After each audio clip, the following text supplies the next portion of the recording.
Hello everybody, आप लोग कैसे हैं? मेरे ख्याल से ठीक ही होंगे। आइए कहानी को देर न करते हुए स्टार्ट करते हैं। प्रेम रागनी का अनोखा एहसास। अंजलि की आंखों में सपने पले बड़े नाजुक थे। प्रेम के गीत उसके होठों पर मधुर संगीत की तरह बहते रहते। ऐसे में अपनी कॉलेज की लाइब्रेरी में एक अजनबी के प्रेम में पढ़ना उसके लिए किसी संगीतमय उपन्यास से कम नहीं था। वह अजनबी कोई और नहीं, करण था। एक शांत स्वभाव का, आंखों में गहरी समझ और मुस्कुराहट में ढेर सारी मिठास लिए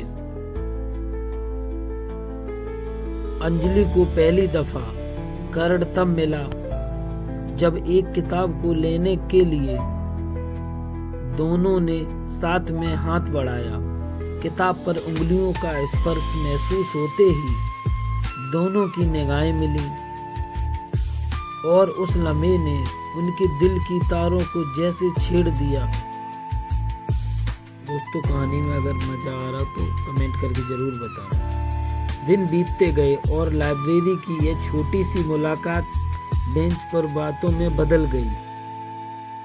अंजलि एक कहानीकार थी और करण उसकी कहानियों में उसका पहला पाठक।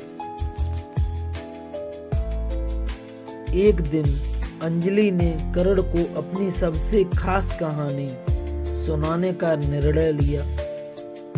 यह कहानी एक ऐसी राजकुमारी की थी जो अपने सपनों के राजकुमार की प्रतीक्षा में थी।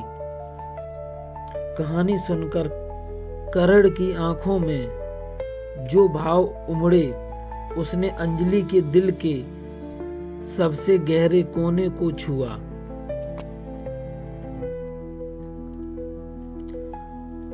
समय का कारवां चला और दोनों के बीच की दोस्ती प्रेम में परिणत हुई। अंजलि और करण ने एक दूसरे की आंखों में अपना भविष्य पढ़ लिया। बागों में साथ चलने, चांदनी रात में सितारों के नीचे बातें करने और प्राचीन किलों को देखने जैसी सरल चीजों में वे असीम खुशियां पाते। उनके प्यार की मिठास समय के साथ और भी गहरी होती गई। अंततः अंजलि ने करण से कहा, क्या तुम मेरे सपनों का राजकुमार हो? करण ने मुस्कुराते हुए जवाब दिया, अगर तुम्हारे सपने मुझे चुनते हैं तो हाँ, मैं भी वही हूँ। उस दिन से वे अटूट प्रेम की एक अनोखी परिभाषा बन गए।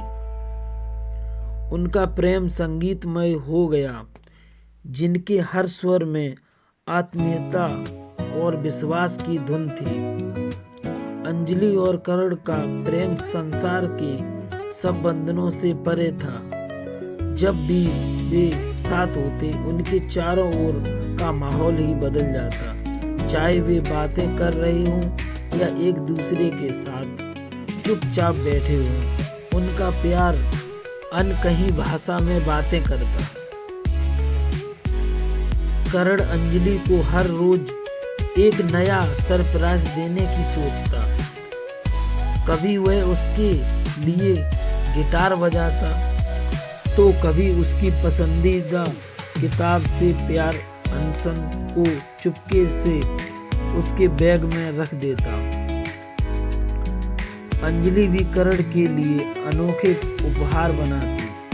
वह उसके लिए खूबसूरत पेंटिंग बनाया करती थी, जिनमें वे दोनों अपनी खुशहाल दुनिया में घिरे होते।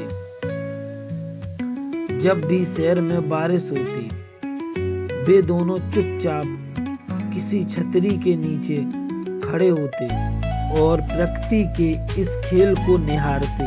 कभी कभी वे बारिश में भीगने की परवाह किए बिना सड़कों पर नाचते और अपने प्रेम को बारिश की बूंदों के साथ मिला देते। वक्त के साथ करण और अंजलि की जिंदगी में कई उतार चढ़ाव आए, लेकिन उनका प्यार कभी कमजोर नहीं पड़ा। जब कभी करण के सपने धुंधले पड़ते, अंजलि का विश्वास उसे नई ऊर्जा से भर देता, और जब कभी अंजलि मायूस होती, करण का हास्य उसके चेहरे पर मुस्कान बिखेर देता। दोनों के बीच कोई शब्द नहीं होते, फिर भी उनकी आंखें सब कह देती। करण अंजलि के लिए वह आदमी था जो उसके सपनों में आता था, और अंजलि करण के लिए वह संगिनी थी जो उसकी हर धड़कन में बसी होती थी।